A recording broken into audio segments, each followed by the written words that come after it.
السلام علیکم، کیا حال ہے جناب؟ طبیعت ٹھیک ہے؟ خیر خیریت ہے؟ ایک ویڈیو آپ حضرات کے سامنے ہے۔ شیخ سعدی رحمۃ اللہ علیہ نے ایک واقعہ نقل فرمایا ہے کہ ایک آدمی تھا، بہت زیادہ کنجوس تھا، اتنا کنجوس کہ جس کا کوئی حساب نہیں۔ ایک ایک روپیہ وہ گن گن کے رکھتا تھا۔ پھر جب وہ مر گیا تو اس کا جو مال اور دولت تھا وہ اس کے بیٹے کی طرف منتقل ہوا۔ تو اتفاق کی بات ہے کہ باپ جتنا سخت اور کنجوس تھا، بیٹا اس سے کہیں درجے بڑا سخی اور اسی طرح اللہ کے راستے میں دولت لٹانے والا تھا۔ تو اس نے جناب خزانوں کے منہ غریبوں کے لیے کھول دیے، نہ دن دیکھا نہ رات دیکھا، بس اپنی مال اور دولت کو غریبوں کے اندر بانٹتا ہی چلا گیا۔ کسی نے اسے نصیحت کی، سمجھانے کی کوشش کی کہ بندے خدا، تو اپنا مال اور دولت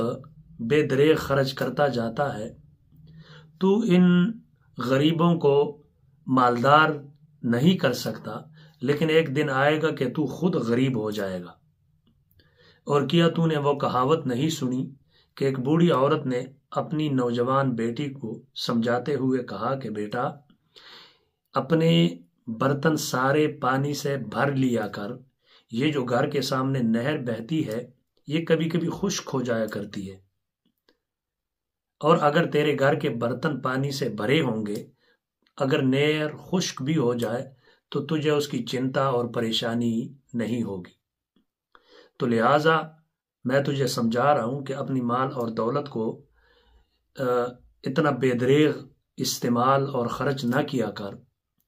تو جب اس اللہ کے بندے نے اس نصیحت کرنے والے کی نصیحت سنی تو ناراضگی کا اظہار کیا اور کہنے لگے کہ یار تجھے پتہ ہے، یہ جو میرے پاس مال اور دولت آیا ہے یہ پہلے میرے باپ کے پاس تھا، اس سے پہلے ان کے باپ کے پاس تھا، اس سے پہلے ان کے باپ کے پاس، انہیں ایک سلسلہ تھا۔ پہلے میرے پردادا نے جمع کر رکھا، اسی طرح پھر جب وہ فوت ہو گئے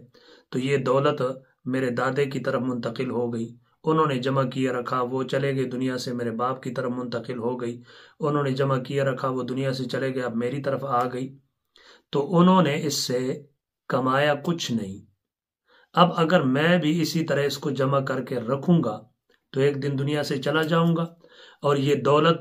میری آل اولاد کی طرف منتقل ہو جائے گی، تو اس کا فائدہ مجھے کیا ہوا؟ البتہ جو میں اللہ کے راستے میں اسے لگاتا ہوں، خرچ کرتا ہوں، اس کا مجھے ایک فائدہ ضرور ہوگا، اور وہ فائدہ یہ ہے کہ قیامت کے دن اللہ تبارک و تعالی اس کے بارے میں مجھ سے پوچھے گا نہیں، اور جو میں نے اللہ کے راستے میں خرچ کیا ہے اس کا اللہ تبارک و تعالی مجھے اجر عطا فرمائے گا،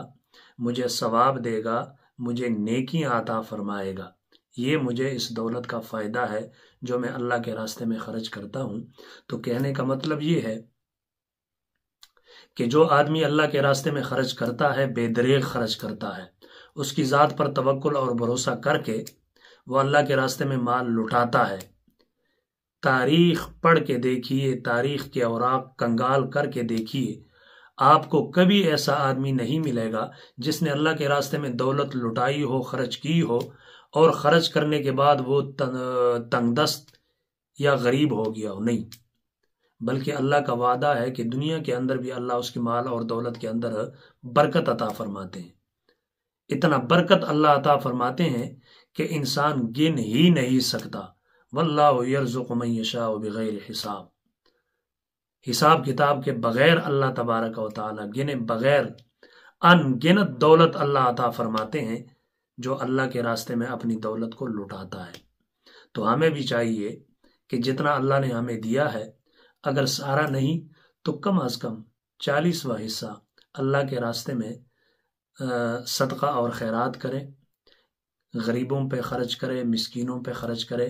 مدارس کے اندر غریب طلبہ ہوتے ہیں ان پہ خرچ کریں، اسی طرح دیگر رفع عامہ کے جو کام ہیں ان پہ خرچ کریں، تو اللہ تبارک و تعالی دنیا کے اندر بھی ہماری دولت کے اندر برکت ڈالے گا، اور آخرت کے اندر بھی اللہ تبارک و تعالی ہمیں بے تحاشا اجر و ثواب عطا فرمائے گا۔